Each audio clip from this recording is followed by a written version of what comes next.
आदमी भी वो यहाँ पर आ सके। जब वो यहाँ से जा रहा था तभी सारी गुफा हिलने लगती है। ऐसे लग रहा था जैसे कोई जलजला आ गया हो। बाहर जाने का रास्ता बंद हो गया था। उस आदमी का डॉग तो दूसरी तरफ चला गया था, पर वो उधर ही गुफा में फंस गया था। वो अपने डॉग को एक संदूक और यहाँ का नक्शा देकर कहता है, जाओ जाकर थोड़ी दूर एक विच का घर है जो जादू करती है, उसको ये चीजें जाकर दे आना। वो डॉग ऐसा ही करता है, पर वो बेचारा उधर ही फंस गया था। उस आदमी का डॉग जादूगरनी के घर तक पहुंच जाता है और उसको सारी चीजें दे देता है। इसके बाद कहानी में हम कुछ आगे का सीन देखते हैं, जहाँ पर एक आदमी जिसका नाम एमिट था, जो उसी आदमी का पड़पोता था जो गुफा में दफन होकर मर गया था।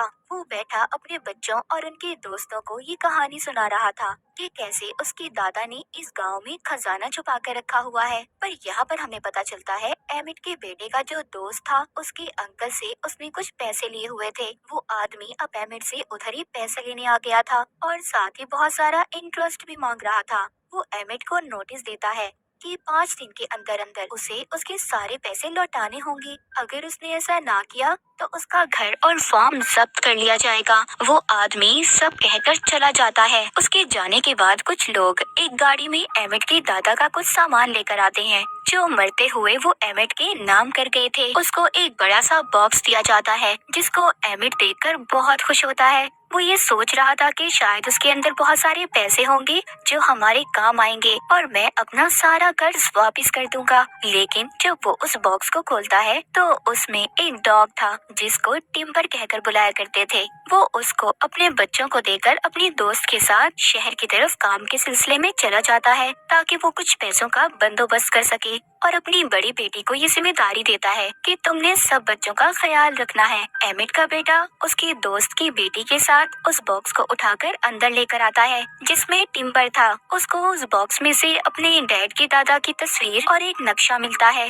जिसको उसके दादा ने गुफा में छुपाया था। एमिट का बेटा बहुत खुश होता है और सोचता है कि खजाने वाली बात बिल्कुल सच है। अब वो उस खजाने को ढूंढने का फैसला करते हैं। तभी उसकी बड़ी बहन आती है और कहती है, मैं पार्टी में जा रही हूँ, तुम प्लीज घर पर रहना और घर से बाहर मत जाना। उसके जाने के बाद दोनों बच्चे अपनी जरूरत का कुछ सामान लेते हैं और साथ ही अपने डॉग को भी लेकर उस खजाने की तलाश में निकल जाते हैं। वो सबसे पहले उसी गुफा में जाते हैं जो हमने कहानी के शुरू में देखी थी। उधर ही उनको जमीन पर कुछ नजर आता है। जब ये वहाँ से मिट्टी हटाते हैं तो उधर उन्हें एक बॉक्स मिलता है। एमिट का बेटा उसके गले में जो चाबी थी जो उसके डैड ने दी थी, उससे वो छोटा बॉक्स खोलने की कोशिश करता है, पर उस चाबी से वो बॉक्स नहीं खुल रहा था। तभी उसे अपने डैड के दादा का डॉग टिम्बर के गले में चाबी नजर आती है। इसीलिए वो उस चाबी को लेकर उस बॉक्स को खोलने की कोशिश करता है, जिससे वो बॉक्स खुल जाता है। इसको उसके अंदर से एक लोहे का टुकड़ा और आगे जाने का नक्शा मिलता है, जिसे देखकर दोनों बहुत खुश हो गए थे और आगे बढ़ने लगते हैं।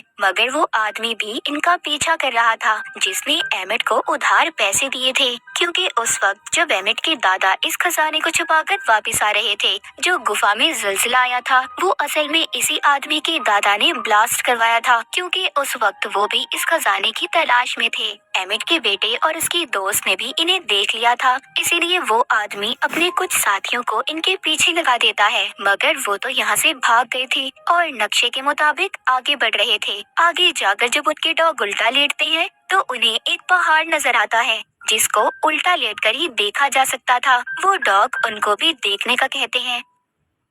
एमिट का बेटा और उसकी दोस्त जब ये देखते हैं तो उन्हें भी वो पहाड़ नजर आ जाता है। जब ये थोड़ा सा आगे जाते हैं तो उन्हें आगे जाकर एक सोने का सिक्का मिलता है, जिसको देखकर दोनों बहुत खुश हो गए थे। ये अब सोचते हैं ये दोनों बिल्कुल सही रास्ते पर हैं। थोड़ा सा आगे जाकर इनको एक पत्थर दिखाई देता है जिस पर लिखा था कि अगर आगे खजाना लेना चाहते हो तो तुम्हें उसी तरफ जाना होगा जिस तरफ वो पहाड़ इशारा करता है। वहाँ जाकर तुम्हें बहुत सारा सोना और चांदी मिलेगा। अब ये दोनों और इनके डॉग्स पानी में तैरकर दूसरी तरफ जाने लगते हैं। वहाँ पहुंचकर अब ये बहुत ज्यादा थक गए थे। इनको थकावट के साथ साथ भूख भी लगी थी। वो सोचते हैं कि क्यों ना मछलियाँ पकड़कर पका ले, क्योंकि अपने साथ ये खाने पीने का कोई सामान नहीं लाए थे। उधर उनके डॉग लकड़ियाँ जमा कर रहे थे, तभी उन्हें एक सुराख नजर आता है। उधर घर में एमिट की बड़ी बेटी वापस आ गई थी, जो अपने भाई को जब नहीं देखती तो बहुत ज्यादा परेशान हो जाती है। घर में एमिट अपनी दोस्त के साथ आ गया था। वहाँ आकर जब ये बच्चों का पूछते हैं तो एमिट की बड़ी बेटी झूठ बोल देती है कि वो अपने दोस्त के घर गए हैं। इधर एमिट का बेटा, जो अपनी दोस्त के साथ खजाने की तलाश में था, उन्हें जंगल में एक सुराख मिलता है जिसमें इन्हें एक घंटी और कुछ पुरानी चीजें मिलती हैं। उस घंटी पर कुछ लिखा हुआ था।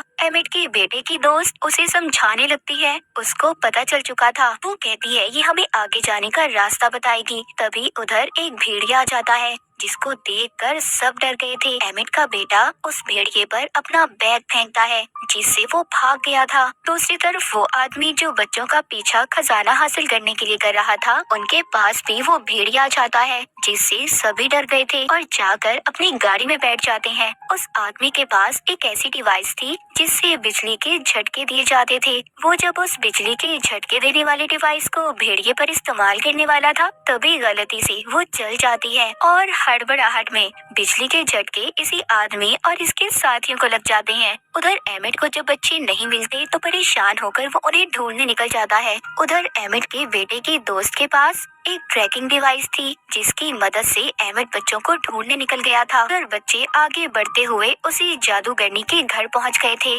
जिसको बहुत सालों पहले एमिट के दादा के डॉग ने एक बॉक्स और कुछ सामान दिया था। वो जादूगरनी कोई आम जादूगरनियों की तरह नहीं थी, वो तो बल्कि एक अच्छी जादूगरनी थी। जब वो बच्चों को ऐसे थका हुआ देखती है तो अंदर आने का कहती है और एमिट के बेटे की दोस्त की चोट पर दवाई लगाती है और बताती है कि मैं यहाँ पर अपनी माँ के साथ रहती हूँ, जो भी बाहर गई हुई है। एमिट का बेटा जब अपने बारे में बताता है तो जादूगरनी कहती है उसके डैड के दादा का नाम लेकर, क्या तुम उन्हें जानते हो? वो कहता है हाँ, वो मेरे डैड के दादा थे। तभी वो जादूगरनी उसको एक बॉक्स देती है जो बहुत सालों पहले उसके डैड के दादा का डॉग इन्हें देकर गया था। वो बताती है कि मेरे खानदान के लोगों ने इसे संभाल कर रखा था और अगर तुम उनके रिश्तेदार हो तो तुम इसको ले सकते हो। एमिट का बेटा अब उस बॉक्स को अपने गले में लटकी चाबी से खोल देता है, जिसमें से उसे एक छोटी कुल्हाड़ी और आगे का नक्शा मिलता है। बच्चे जब बाहर देखते हैं तो उधर वही आदमी आ गया था जो इनका पीछा कर रहा था,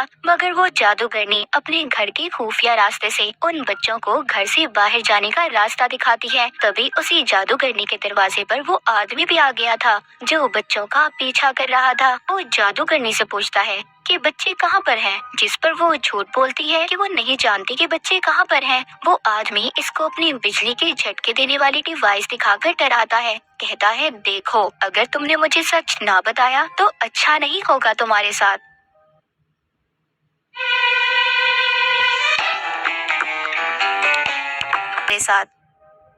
उधर बच्चे अपनी आखिरी मंजिल की तरफ पहुंच गए थे, पर वहां पर एक झरना था और आगे जाने का कोई रास्ता नहीं था। लेकिन अचानक ही उधर उनके डॉग को जमीन पर कुछ निशान दिखाई देते हैं जो शोर करके उनको अपनी तरफ बुलाते हैं। वहाँ निशान में एक छोटा लोहे का टुकड़ा, घंटी और छोटी कुल्हाड़ी रखने के निशान बने हुए थे। जो चीजें इनको अब तक मिल चुकी थी, उन चीजों को उधर लगाते ही पत्थरों के दरमियान एक रास्ता बन जाता है, जिसे देखकर वो बहुत खुश होते हैं। तभी उधर वही आदमी भी आ गया था जो इनका पीछा कर रहा था।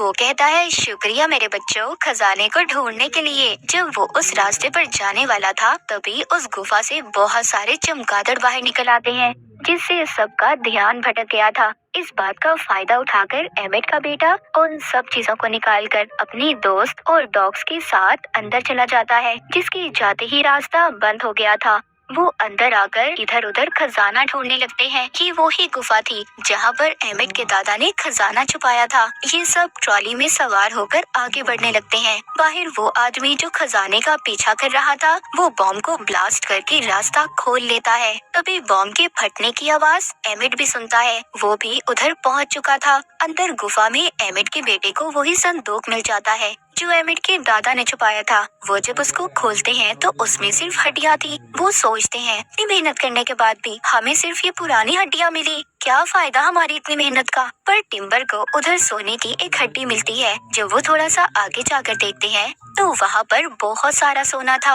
उनको अपनी आंखों पर यकीन नहीं आ रहा था कि उन्होंने खजाने को ढूंढ लिया। लेकिन उधर वो आदमी जो खजाने की तलाश में बाकी साथियों पर भी हमला कर देते हैं। तभी एक आदमी का हाथ वहाँ पर लगे हुए बॉम्ब पर गलती से पड़ जाता है, जिससे वो जलने लगते हैं। पूरी गुफा हिलने लगी थी। सब लोग जल्दी जल्दी बाहर आ जाते हैं। बाहर आते ही वो आदमी जो खजाने के पीछे था सबको कहता है ये खजाना मेरा है और बिजली के झटके देने वाली डिवाइस से भी डराता है। तभी एमिट के बेटे की डॉग्स उस पर हमला कर देते हैं। वो डिवाइस गलती से ऑन हो जाती है। उसके चलते ही उसे और उसके साथियों को झटके लगने लगते हैं, जिस पर सब हंस रहे थे।